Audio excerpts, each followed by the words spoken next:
We, of course, love Jitex. It is about technology and innovation, and I think with every technology and innovation, it needs a cybersecurity embracement as well.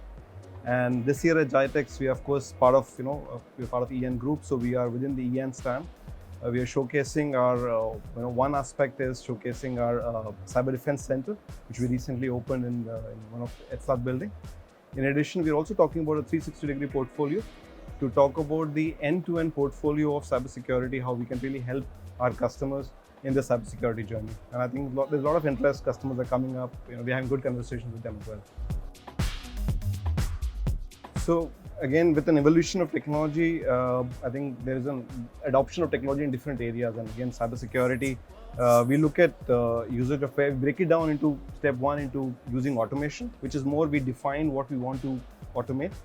And that adoption is well placed. And in today's state, a lot of mature organizations, even they're not doing automation, I think they would be lagging behind in terms of the adoption of technology. So we very well, we adopt automation in that stage.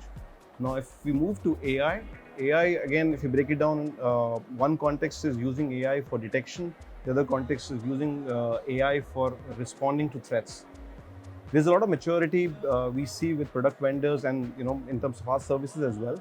We utilize AI in a lot of detection of threat content, detection of threats within our customers' environment, because there are large data sets available for us to do that. So that is present today. For using AI for response, I would say a bit early. We are also exploring those lines, and there's been some use cases that we have successfully tested, and we are gradually adopting those as well. Then there's another aspect of usage of AI in building new threat content as well, not just detection. So that's also an area where we use AI for our advantage to help our engineers to build new threat content very effectively. I think that's a very relevant point, because we tend to miss on this aspect and we only focus on one side of AI, right? So of course, we're talking about embracing AI for our advantage to better detect threats, better detect cyber attacks when they're attacking. But at the same time, there are smart people on the other side, unfortunately, smart bad people on the other side. They're also embracing those technologies, right? And they're not bound by any governance and control, right? So they're that way very free to adopt whatever they want. And what we're also seeing, those people are also embracing AI for building more sophisticated attacks, for building more sophisticated, as simple as a phishing email, which otherwise you would normally train up people to look at poor English in a phishing email. But the AI is helping those hackers to build a sophisticated phishing email without any chance of someone detecting its malicious, right? So yes, I think what is important is be aware that the hackers are also using AI for their advantage to build threat content, build content to more sophisticated malware. I think for us on the defensive side, we need to make sure that we also are ahead of that curve of using that AI for countering that sophisticated attacks as well.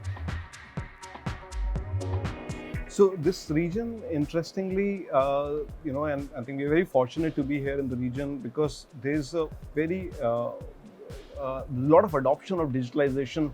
I think UAE, of course, has been there, and we are seeing in Saudi as well. There's a lot of adoption of digitalization. When that happens, that also means that the digitalization also brings threats, because your exposure is now increased. You have more systems, applications, users connected to internet, which means that they're more prone to attack. Which is why there are a lot more attacks that we see in the region, be it DDoS attack, be it phishing attacks, be it any other form of attacks, which are very common. And we see them through our services. We see those attacks. We are engaged very actively in forensics and breach response for our customers. As part of EN, we also look at a lot of DDoS attacks happening, not just on customers, but at the country level as well. And sometimes there's a lot of geopolitical situation as well, which warrants, which basically motivates people to attack. So yeah, we see those attacks, and we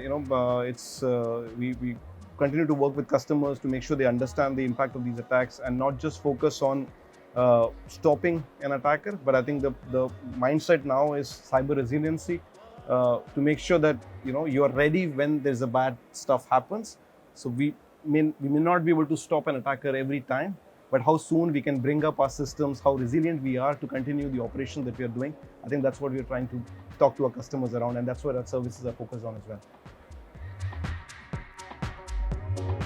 So Gytex is all about technology and innovation, and I think we're very lucky to be part of that. And cybersecurity is an instrumental part of any technology and innovation.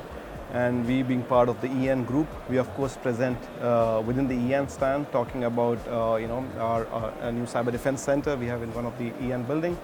We're also talking about a 360-degree portfolio around our cybersecurity services that we take to market. In addition, very recently, we've also been recognized as leader by one of the publication IDC, and it's good to talk to customers around that as well. In addition, we are a big Microsoft partner. We are also present at Microsoft stand, talking to customers about different services around Microsoft security that we take to market as well.